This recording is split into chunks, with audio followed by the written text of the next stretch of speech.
un pensiero veloce sul mondiale per club, perché secondo me non c'è ancora molto da dire. Io già mi espressi ampiamente prima che iniziasse questa competizione, che al momento la reputo, continuo a reputarla molto ridicola.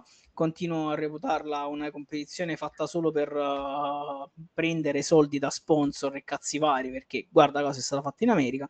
Infatti al momento, insomma, non sta suscitando nessuna emozione in particolare, a parte qualche partita che sono partite di cartello, ma ci si stanca anche di vederle, perché una cosa che ha detto Vicario, su cui sono d'accordo, ormai con tutte queste competizioni pare che la stagione non finisce più, non c'è più quello stacco che era fondamentale per apprezzare il calcio, no? Il fatto di, ok, si arriva a maggio, giugno, finisce, al massimo c'è la nazionale e poi si riparte a Certo. fine agosto.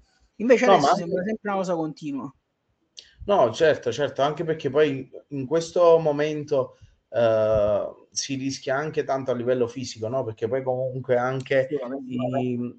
vabbè, io che tra poco mi laureo in scienze motorie, quindi l'ho studiata questa cosa, cioè comunque alla fine si passa da giocare 40 partite all'anno a giocarne 80, cioè comunque anche a livello fisico, muscolare, cioè, viene richiesto tanto ai giocatori, perché poi è vero che quel che è vero, che comunque ormai per gli stipendi che prendono io giocherei anche tutti i giorni, perché tanto poi comunque alla fine la loro carriera è breve, quindi che se tu per 10 anni te li fai a grande livello e prendi i soldi che prendi, tu 10 anni basta, ti sei messo a posto per tutta la vita.